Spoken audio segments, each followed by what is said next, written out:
All right, welcome to our presentation on pests in your spring garden, presented by the San Bernardino County Master Gardeners. Definitely feels like spring is in the air, although I know we can have some more frost coming up, so we'll have to see what our weather does. But we are the San Bernardino County Master Gardeners. We are part of the Agriculture and Natural Resources Division under the University of California. We're not part of the campus system, but we are part of just generally the University of California under their research division, under the Agriculture and Natural Resources. And the Master Gardeners are trained volunteers who educate the public by sharing peer-reviewed resources on a wide variety of topics, but we like to focus on growing food, sustainable landscaping, and better living through gardening. That's pretty much everything. You can see enthusiastic plant people who love to share about gardening. In addition to the Master Gardeners, we have Master Food Preservers, a nutrition program, 4-H, an environmental education program in San Bernardino County. And we also have academic advisors on natural resources, horticulture, dairy, urban agriculture, and more. So together, we're here to support you, the community, in San Bernardino County and throughout the state. San Bernardino County has a seed library where we share seeds that are donated to us. If you see us at an info table out in the public, you'll probably see us with seeds. We also have seeds that we share once a month at the Jardín de la Salud in San Bernardino on 3rd and Tippecanoe. And so check that out. And we also are starting our Seed Saver series. That is the first Thursday of every month from 12 to 1 p.m. And that is listed on our website if you want to check that out. And it will start this month, so in a couple days, and run through June. And then we'll start either the series again or get more in depth. And those videos will be posted probably on our YouTube channel. Master gardeners are here to help. So if you have any questions about anything in your garden or house plants or whatever, you can call or email us. An email is great because you can send photos. And so you can call or email us at our helpline that can be found on our website. And I have the information at the end of the presentation. We're also at the second Saturday of each month. It says the Highland Library from 11 to 1 p.m.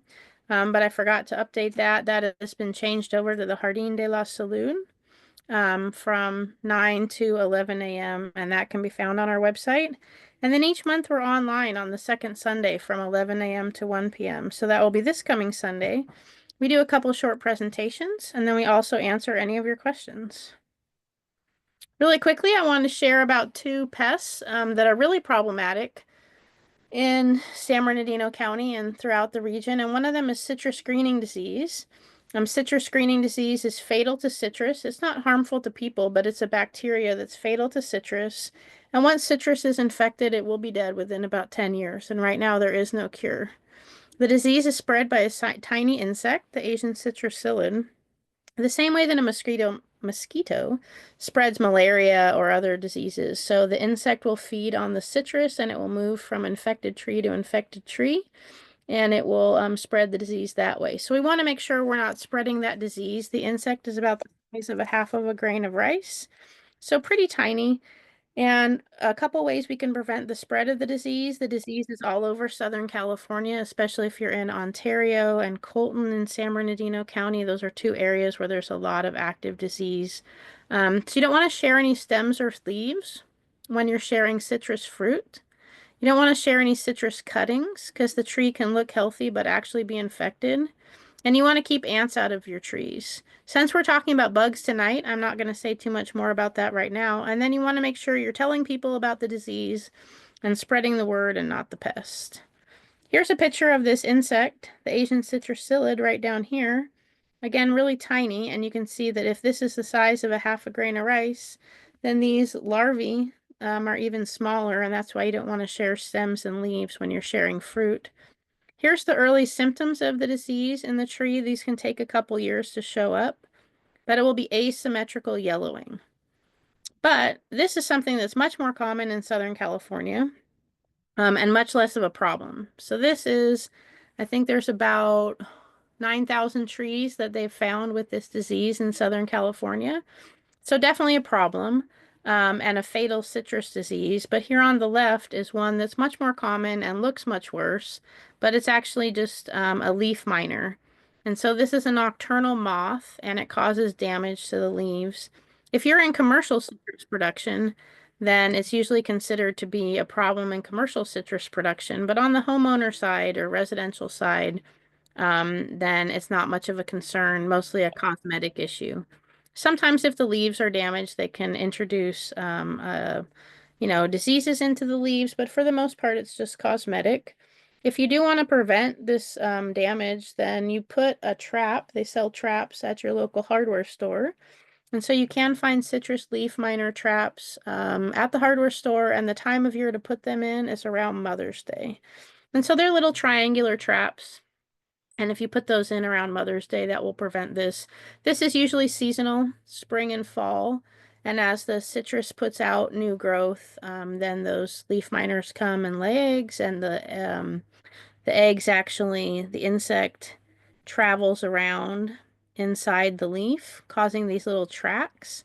And as the little larvae eats the leaf, then it causes the leaves to curl and get all knotty and stuff like this. So, citrus leaf miner, again, it's a spring and fall problem, mostly cosmetic, and something you can treat with a trap if you like, that you can get at the hardware store.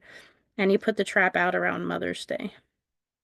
If you want to learn more about ant management to prevent citrus greening disease, and we'll talk more about other reasons for ant management, then here's the UC IPM page, and we'll talk more about that website in a little bit. And if you want to learn more about the citrus greening disease, then you can go to the university's page on the Asian citrusillid, and I can drop these links in the chat if anybody wants those at the end. The other thing that you might be seeing is early fig drop if you have any fig trees. And these figs may be dropping because of the black fig fly. It causes the fruit to drop when it's unripe. So if you had a bunch of fruit drop this year before the figs ripened, it might be this black fig fly. It has been found in San Bernardino County. And so be on the lookout for these kind of tracks or these kind of holes. This is the fly.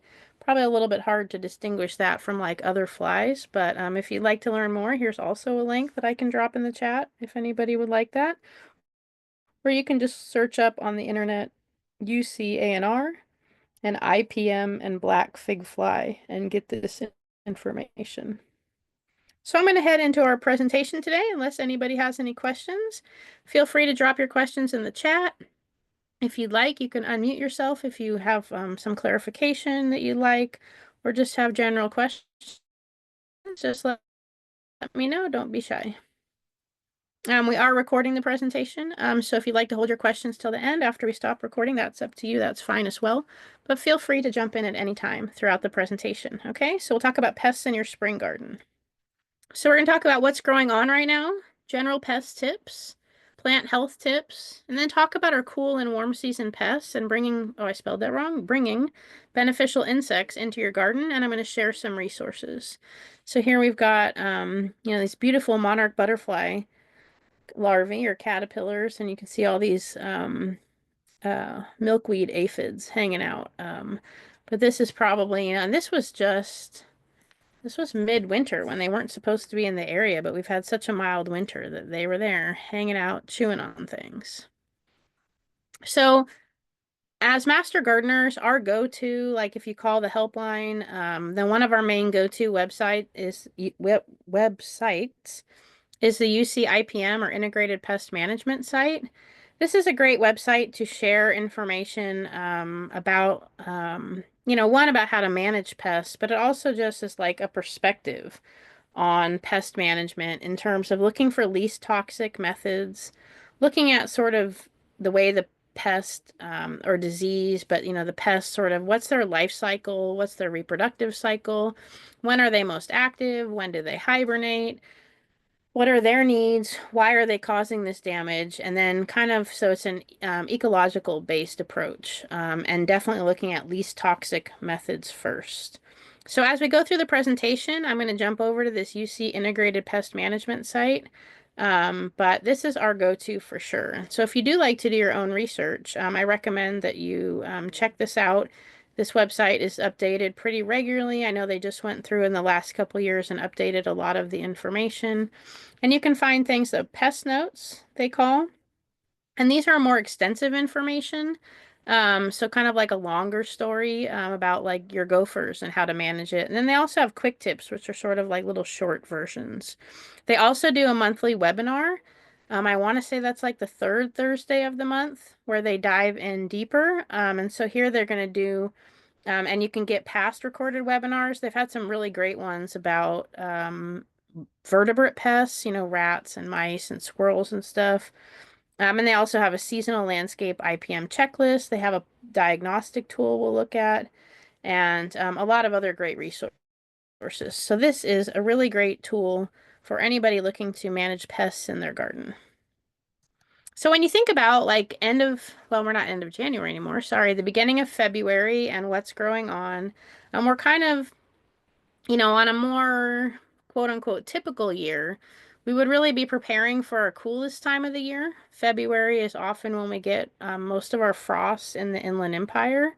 And even up in the high desert and the mountain in general, February is often our coldest time of the year. We've had a really mild season this year.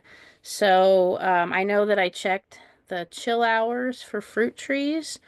When you look at fruit trees, deciduous fruit trees, not our subtropicals like citrus or avocados, but like our nectarines, our peaches, our plums, our blueberries, stuff like that, they need a number of chill hours to do a good fruit set. And in like the Pomona Riverside area, the Inland Empire, we usually get about 400 to 600 hours below 45 degrees between October and February.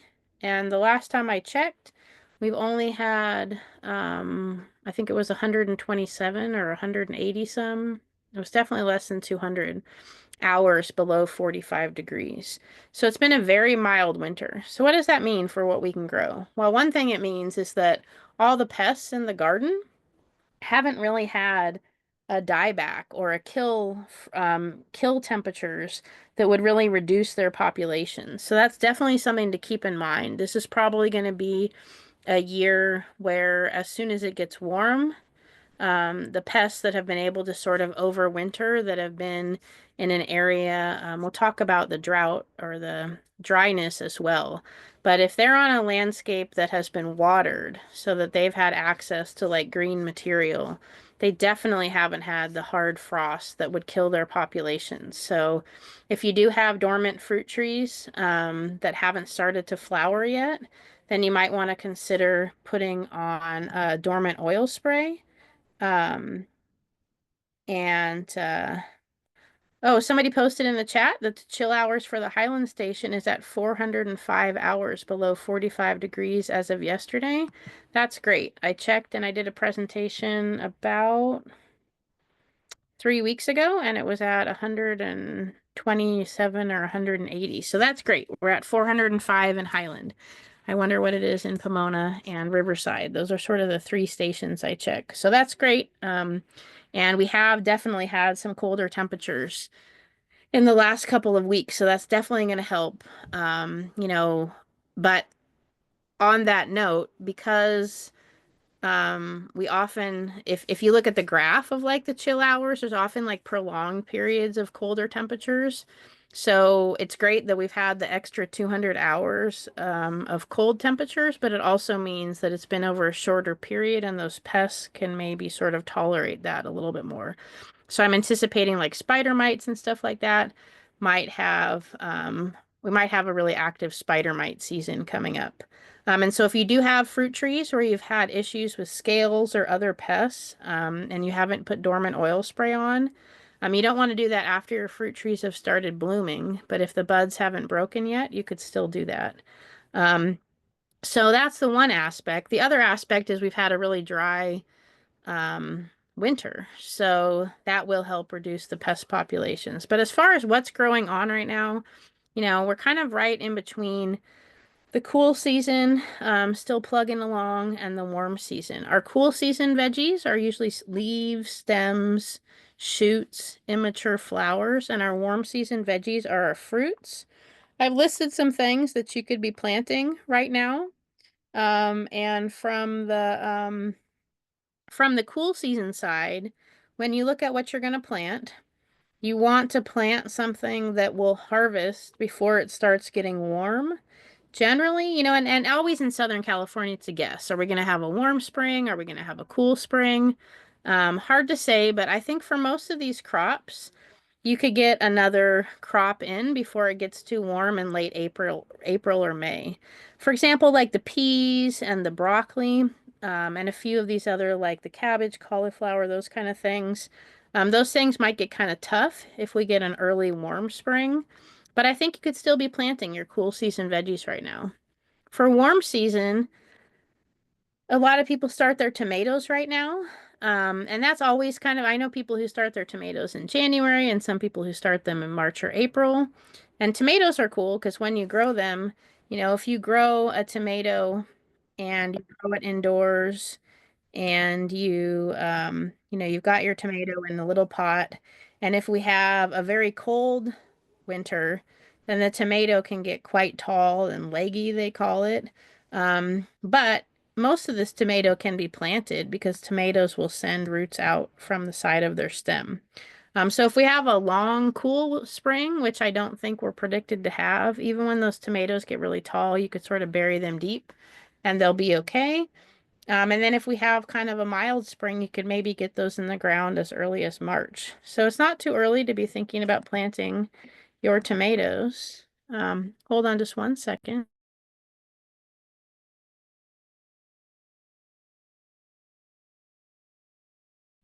And so if you want to start your tomatoes, you could start your tomatoes.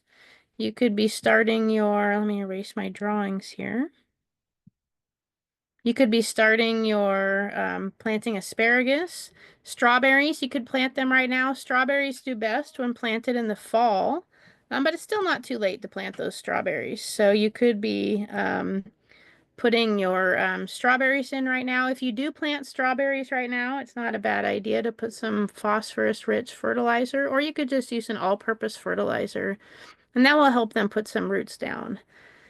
Carrots, radishes, potatoes, Swiss chard, lettuce as well are ones that can kind of grow year round, but you might want to be careful with some of your frost sensitive plants in case we do continue to get like a cold winter or a cold February.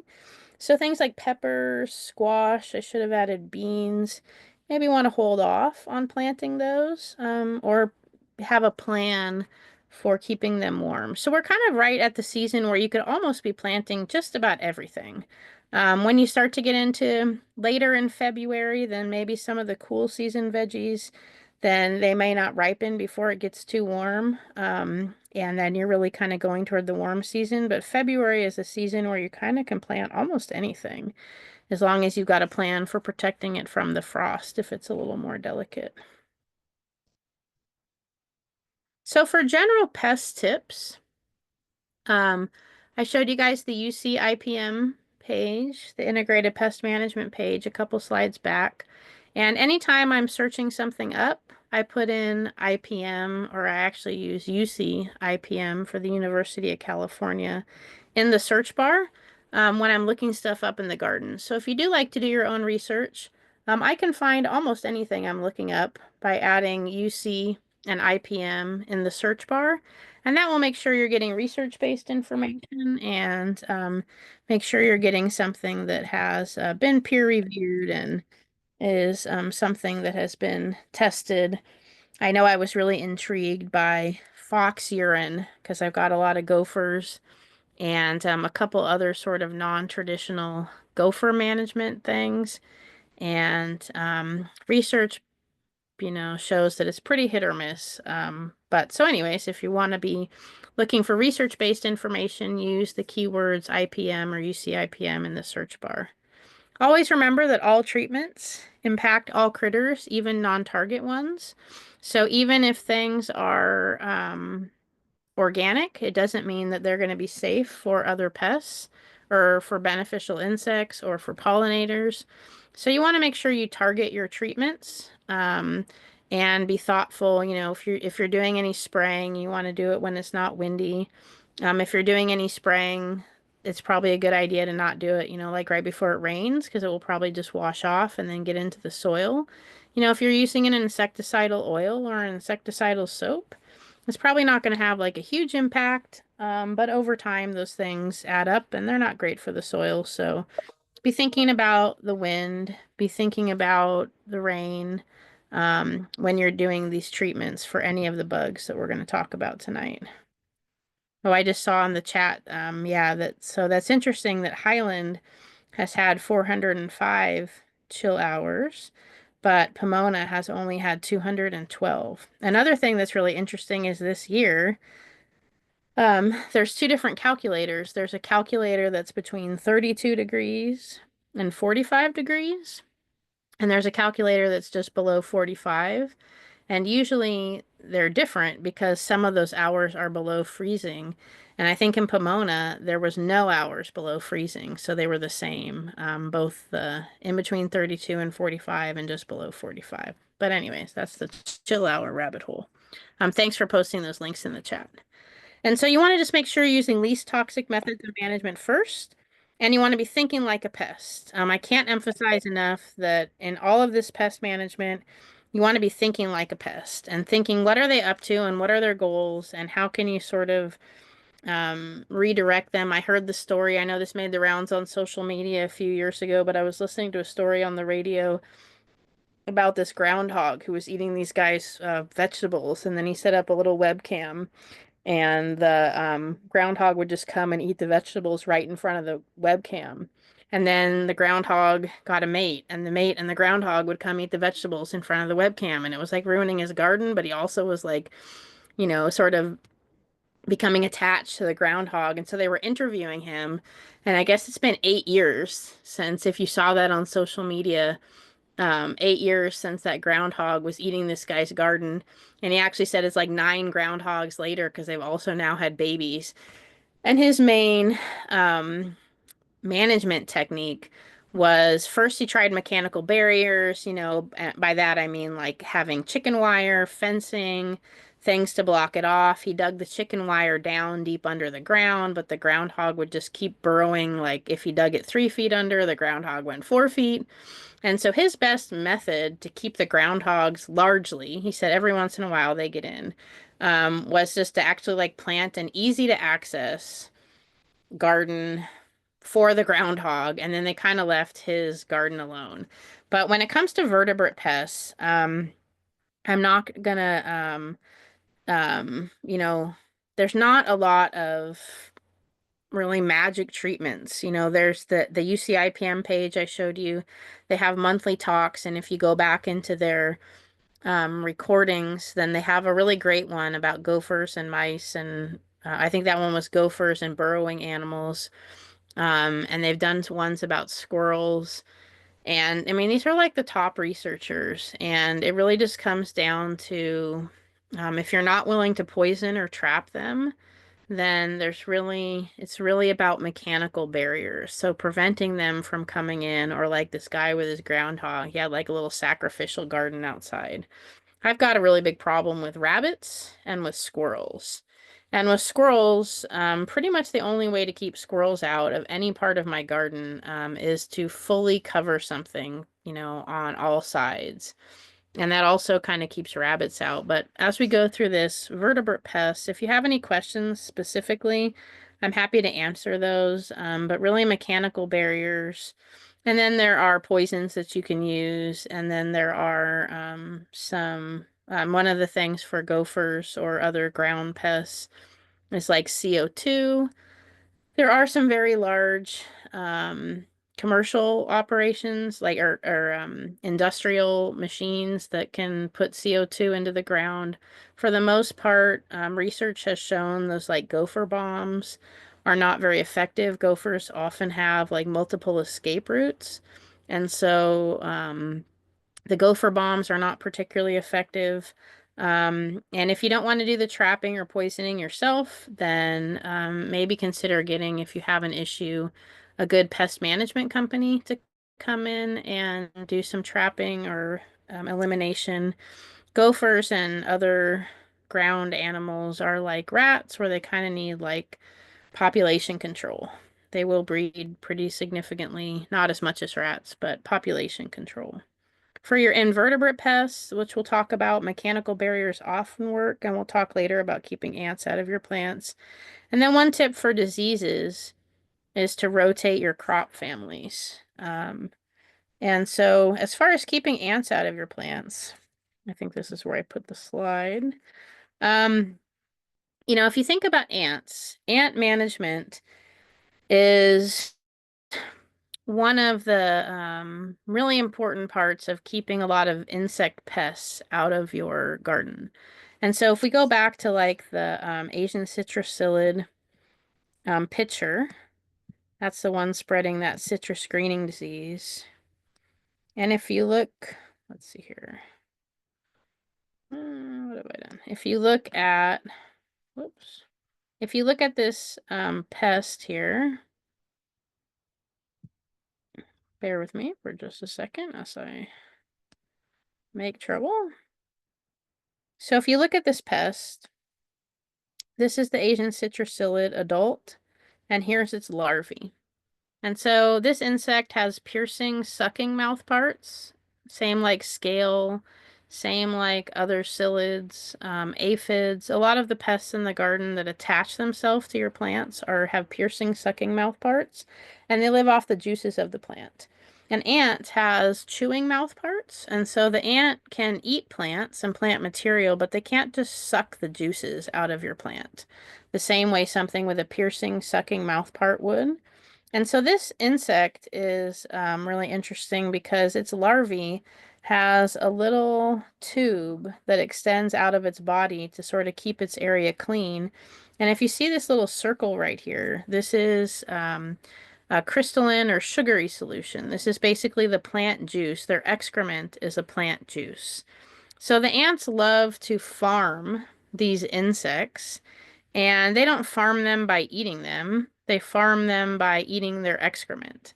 So the same thing with aphids. If you've seen the little dewdrop on the butt of an aphid, that's its excrement, and that's honeydew. And the ants will either drink that juice and carry it away, or they will, with this one, it's a little more crystalline. It's not liquid. And so they'll actually eat it and take it back to the nest. So by utilizing piercing, sucking insects, ants can access these sugary solutions. And so, like when a population of piercing sucking insects like aphids or scales or psyllids gets really dense, then the ants will actually pick up these insects and carry them to other parts of the plant. And when they do that, they'll spread this problematic pest because the piercing sucking insects can spread disease, like this Asian citrusillid, or they can just take the nutrients and juices out of a plant. Spider mites can kill a plant just through sheer numbers by sucking all the juices out and just taking all their energy away. So with these Asian citrusyllids or these other insects, the ants will move them around your plant, so they'll increase and spread the population. And then the other big thing that they'll do, let's see here. Let's get back to our slide. The other thing that they will do is they keep beneficial insects away. So they will mount an attack if like a parasitic wasp or a ladybug larvae, or we'll look at some other beneficial insects. They'll mount an attack and they'll basically throw this insect out of the plant. Syrphid flies, the adults are nectar feeders, but the larvae feed on insects.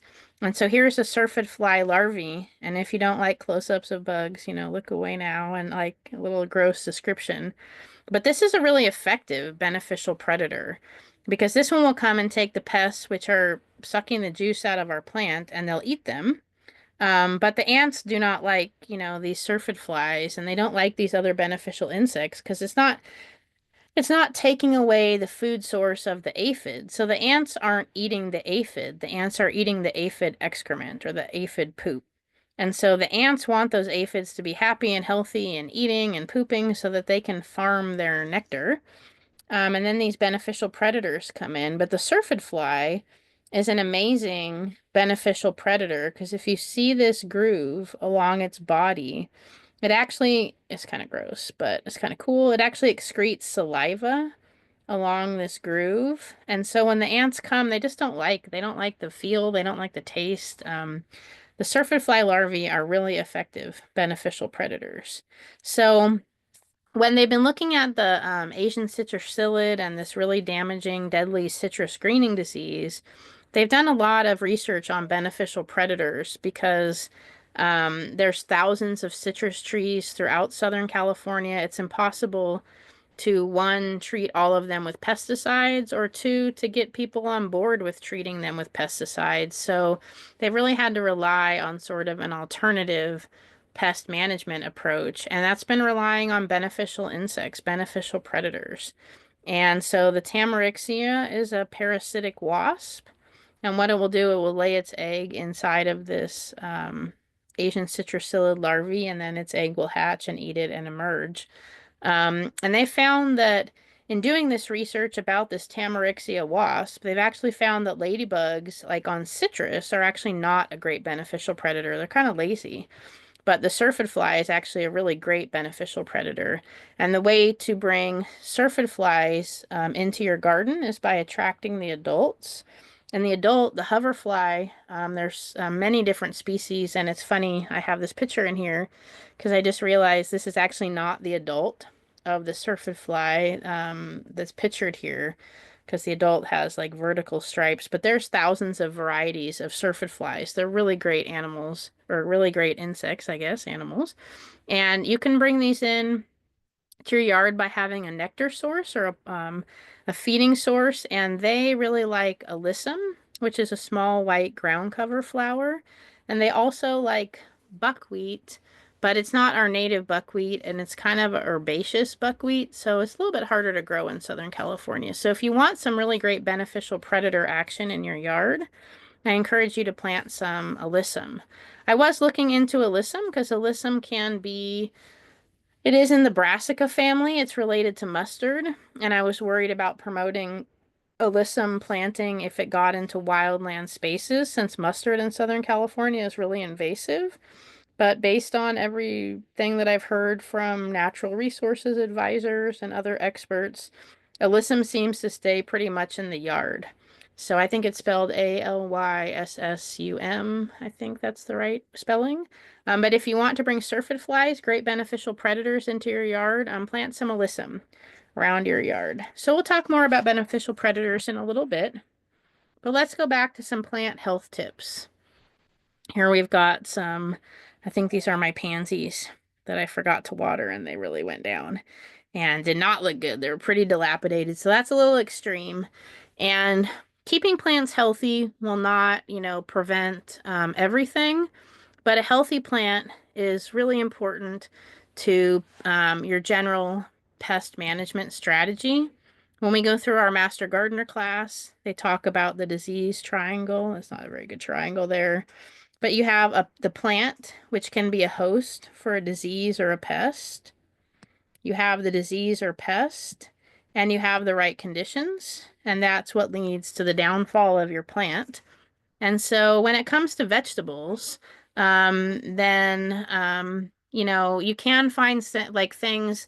A lot of times we have nematodes, for example, in the soil, and you can find varieties of plants which are nematode resistant. But something like a piercing sucking insect, like an aphid, or a what do you call it? A spider mite. There really aren't disease like those kind of predatory insect resistant plants. So you're pretty stuck with the plants that we have. If the pest is present, then that's going to be an issue. But keeping your plants healthy will give them sort of a little bit higher baseline, where they can withstand some pest damage or some little bit of disease. So keeping your plants healthy with vegetables, um, then consistent watering, not overwatering, not underwatering. That gives you a better crop as well. But that definitely keeps your plants less susceptible. When it comes to your funguses and your molds and mildew, Then a big one is keeping water off the leaves. So like the last couple of years, we've had some really rainy weather. You really can't control that too much. But as you're watering, especially your vegetables or any of your plants, like your native plants have very waxy leaves or some kind of, they're a little bit usually tougher plants, but anything that is doesn't have a lot of wax or a lot of hair, that is kind of a more herbaceous or more tender plant. And most of your fruits and vegetables, you want to keep the water off the leaves when you're watering. That's going to make a big difference on whether or not you're getting molds and mildews. And then you also want to rotate crop families to help reduce diseases, especially things in the ground. But that could also apply to your molds and mildews and also your, predatory pests is you don't want to be planting carrots in the same bed for 50 years, and you don't want to, for example, if you plant tomatoes in one bed and you rotate with peppers, they are in the same family and susceptible to a lot of the same diseases. So if you can rotate the location of your plantings, or maybe if you're always having a problem with potatoes, and it's a pathogen in the soil or some issue with potatoes, maybe consider holding off 1 year on planting, and that may give you give the soil an opportunity to, let microorganisms maybe manage that a little bit. Maybe you can solarize your soil if it's a really big problem. And that's where maybe if you've had a chronic ongrowing problem with your plants, reach out to the Master Gardener helpline. And then just make sure you keep your plants well watered, especially this year. It has been so dry. So make sure your plants are well watered. So I'm going to go into just some examples. We got about a little bit less than 20 minutes left. I'm just going to talk about kind of the different things that may be affecting your cool and warm season pests. And then you guys, at the end, if you have specific questions, feel free to ask about any particular pest. Whenever I do pest talks, I always wonder if I should just list aphids and earwigs and snails and slugs and just sort of provide a list of pest management for those particular things. But pest management is really a philosophy, and the details can be filled in with a little bit of research, either by asking questions, at the end of the presentations about a specific problem, by looking it up on the UC IPM page, or by reaching out to our Master Gardener helpline. But think about what needs to be protected right now. So if you are doing another cool season crop, then you probably got young plants or seedlings which might need to be protected. Flower heads or your lettuce heads may need to be protected. A lot of earwigs. A great solution for earwigs is to put out like a little tin can with tuna oil or some kind of fragrant oil, and they'll be attracted to that, and then they kind of collect in that. And that is one that, like a lot of our grandparents did. But research has shown that is a really effective management tool for earwigs. Another effective management tool, if earwigs are getting into like your lettuces or your broccoli heads, they like to sort of tuck themselves in. So when you have these kind of heads like this, then they really can get in here. You may also have like aphids, but for your earwigs, you can roll up newspaper, and this can also work for your snails and slugs. And if you roll up newspaper, you get the newspaper wet, especially when it's been so dry. You roll it up and they'll go in there in the daytime, and then you can take it and throw away the newspaper or feed the snails and slugs to your chickens or throw your earwigs away. So that's another really great sort of non-toxic management method. Another way that you can manage earwigs, roly-polies, things that might be getting into these immature flower heads or your lettuces, can be to put like a board down and maybe get it wet under the board, like a little 2x2 piece of wood or a 1x1 piece of wood.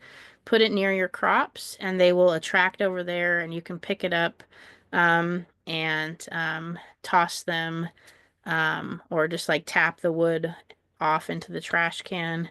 And for your aphids, for some aphids, if the population is not too bad, then you can actually just spray it off. But one of the problems, like if you get aphids on your roses or your tomatoes, then in the summertime you can spray it off and it's pretty warm. But like on your lettuce or your broccoli, sometimes you'll get mildews to manage aphids that way. So we can, if you have questions about other management strategies for aphids, there are other ways to manage it.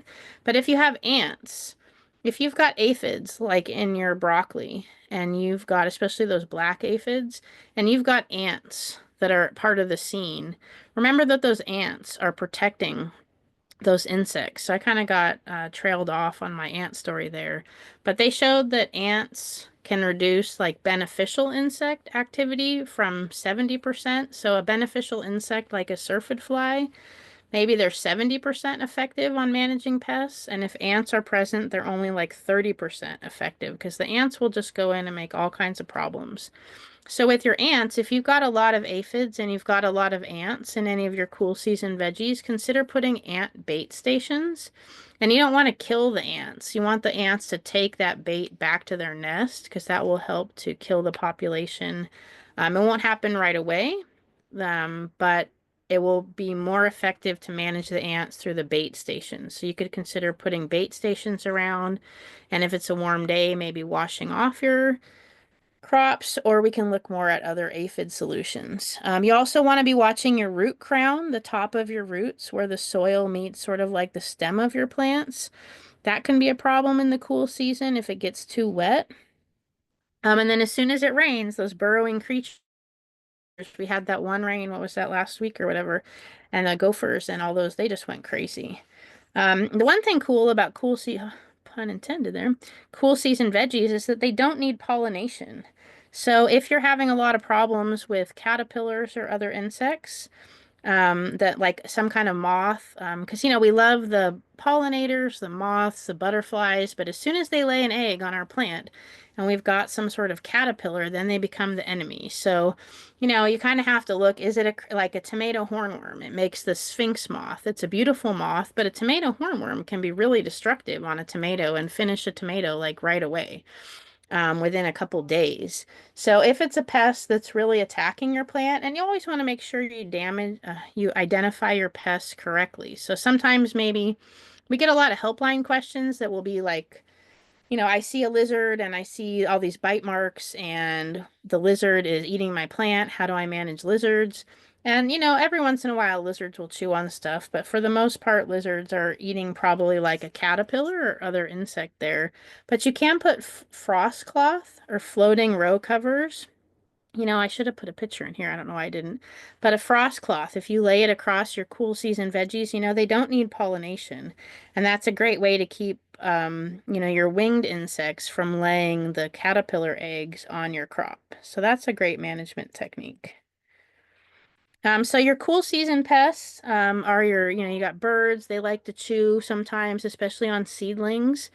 So if something is coming up and disappearing right away, it's possible it could be birds, and where you just need to either put a floating row cover like the frost cloth on top, or maybe you need something a little bit more sturdy. And then gophers, moles, and voles will be out, squirrels. You got for invertebrate pests, aphids, scales, snails, slugs, spider mites, earwigs, nematodes. And the nematodes are often more active when the soil is damp.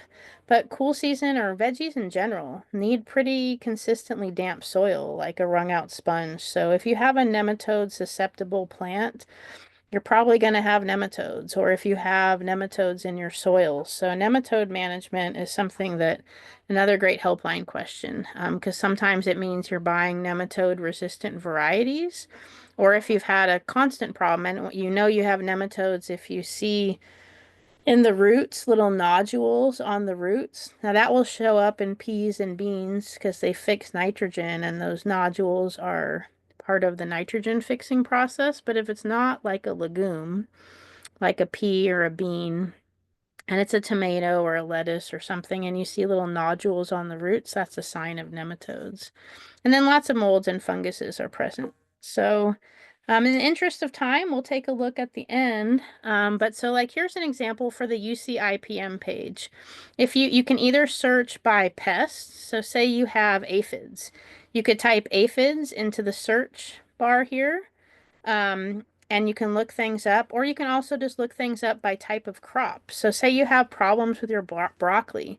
Maybe you've got some kind of worm, but you're not sure what it is and you don't want to reach out to the helpline. Well, you can click on these different links here, like the beet armyworm, the cabbage maggot. Maybe you see or seed corn maggot or something. And so you can see what the pictures are. And when you click on there, it will give you some management, maybe cutworms. So maybe you see some kind of crawling in like a caterpillar type insect. You can click on these different things and get a picture and then get some management techniques. Maybe you're seeing something that looks like a whitefly, or you've got snails and slugs, or you're not sure, maybe leaf miners, which look similar to the citrus leaf miner that I showed you. So there's all kinds of great information here, and they've got great photos. If you have a disease on your lettuce or your broccoli, you can simply type into the UCIPM page in the search broccoli, and then you pull up these different diseases, and it will talk to you about the characteristic of the disease and how to manage it. And then you also have environmental disorders, which are not insects or another living animal, but it's actually something that you have like maybe we had a frost or maybe it got really hot that will cause it to go to flower. And then there is management of vertebrates, but I'll just tell you that you know management of vertebrates is mostly mechanical barriers.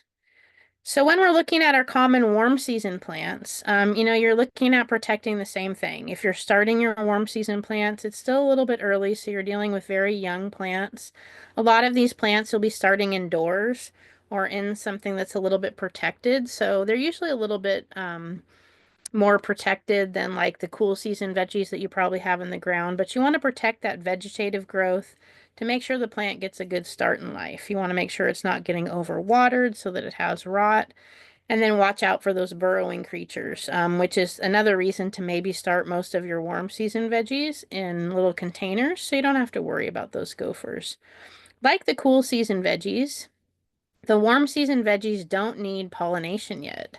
So the same way you can protect a cool season veggie with a floating row cover or a frost cloth, which is, like a gauze. I don't know why I didn't include a photo, but it's like a little gauzy cloth that you can lay out. That is a great way to protect them from any of the like flying insects, which are going to lay eggs, and it allows circulation. And so, they'll need pollination later when they start to flower, but right now they can be protected that way. There's a lady out in LA who's written several gardening books. She's Christy Wilhelmi, I think.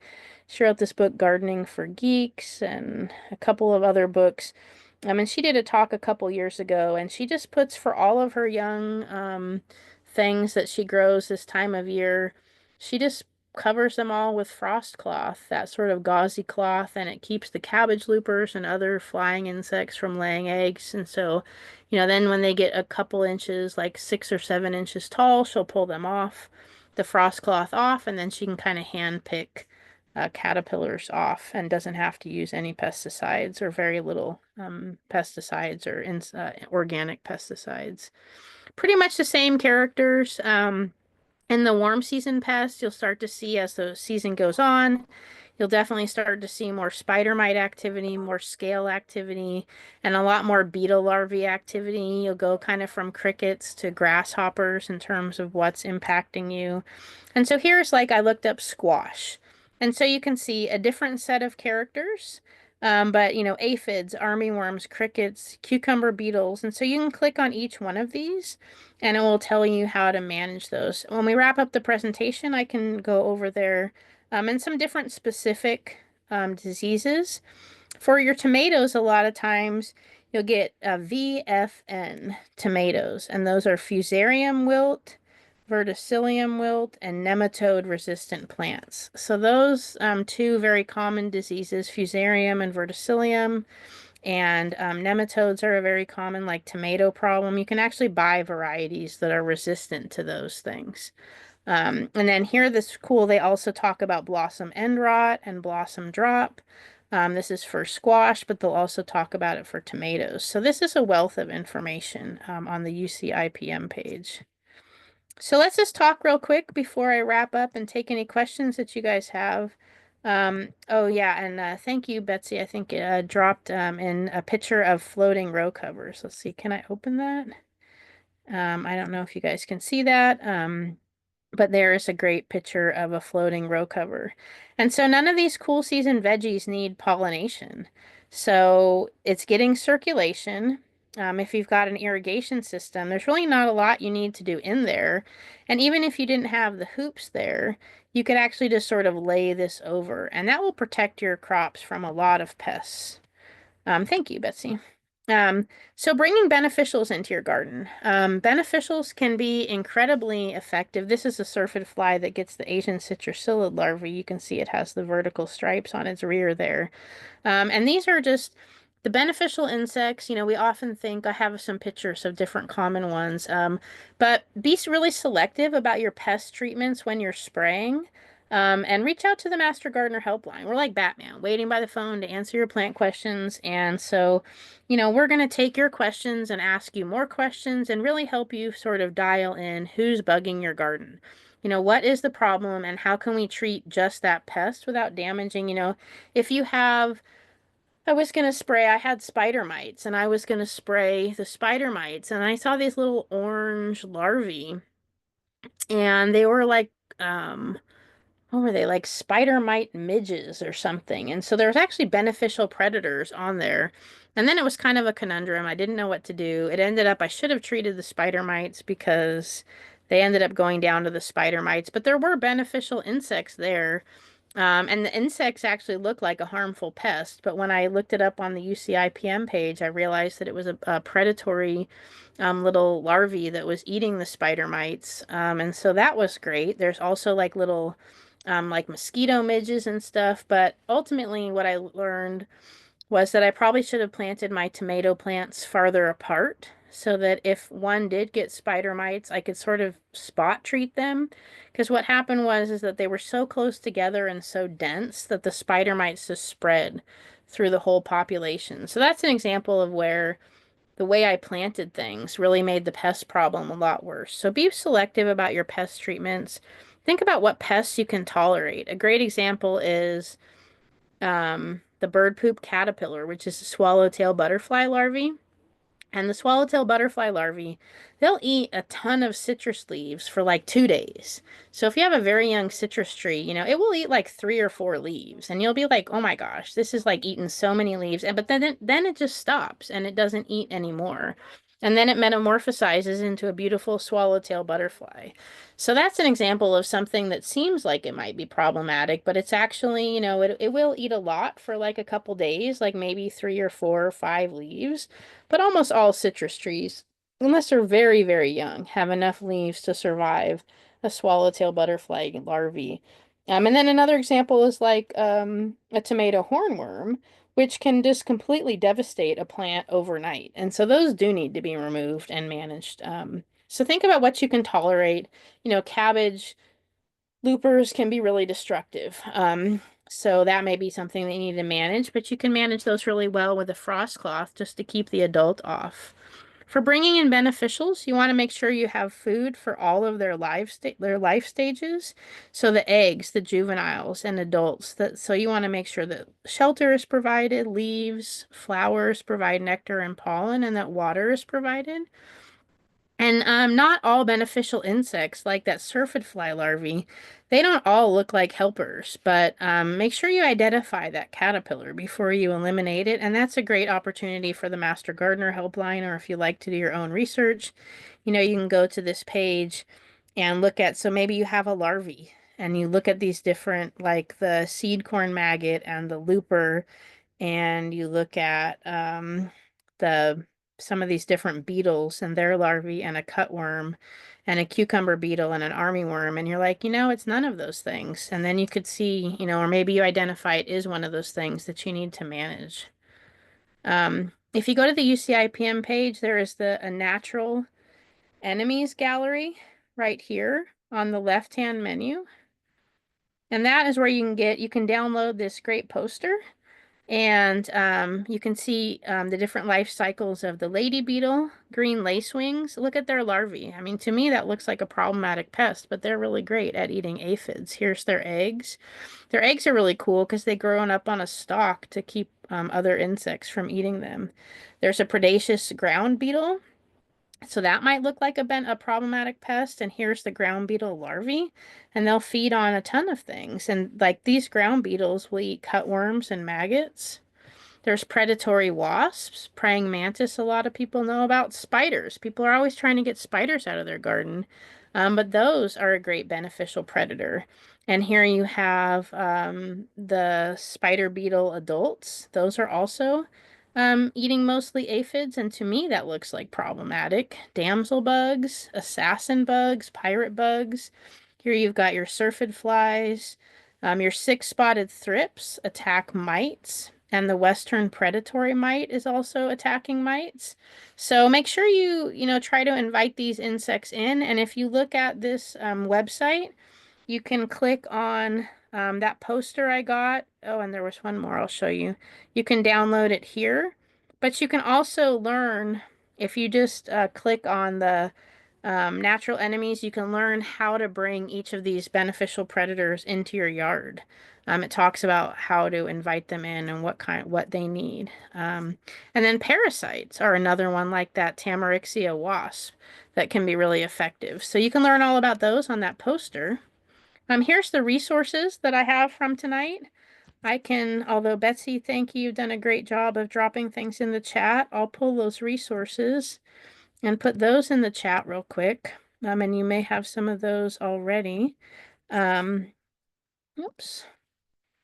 And one thing that, so I'm just going to jump over real quick. We do have, so if you want to follow us on social media, we're at MGP Sanborn. Here is our helpline information. And then I just want to jump over, stop sharing for just a moment.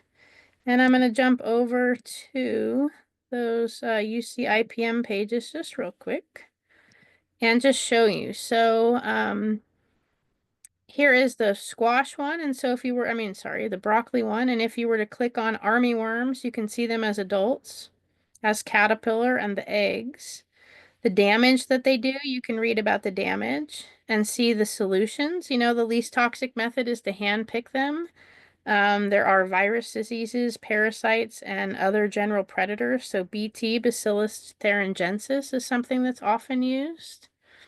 So if you wanted to say, look at a disease, then you could learn about powdery mildew and see kind of what the symptoms are. And if you wanted to read more on how to manage it, some of these mildews are not actually spread by moisture. That was a surprise to me. And so you can learn about some non-chemical methods. Usually the least toxic, or always the least toxic methods are listed first. And then there is some pesticide information. And then they talk about planting resistant varieties. And then they do also have a really cool plant diagnostic tool. I think you do have to be on your computer for this one. I've had trouble with it on my phone, but you can go if you go into the plant type and then say, you're having a problem with citrus, you can type in, fruit trees, or not type, but click, and then type on citrus, and then say you've been having a problem with your citrus flowers and blossoms. You can click on that. And there's 9 results. And you can also click on different damage. But from here, there's 9 results. And you can click on that and it will tell you some different things that may be going on. Here, the bud mite, citrus cutworm, a rose beetle. And so this is a great tool. It takes a little bit of practice, and I would recommend you're on the computer because the website has a lot of data. But this is a great diagnostic tool for you. So check that out. And with that, I think unless anybody has any questions that they want on the recording because they think somebody else might have the same question, then I'm going to wrap it up and stop recording. And if anybody came for really have an aphid problem and you were hoping for aphid solutions, we can definitely look into that. So I don't see anything popping up in the chat. So I'm going to go ahead. I don't hear anybody unmuting. Going. Okay, I'm going to stop the recording. Thanks for joining.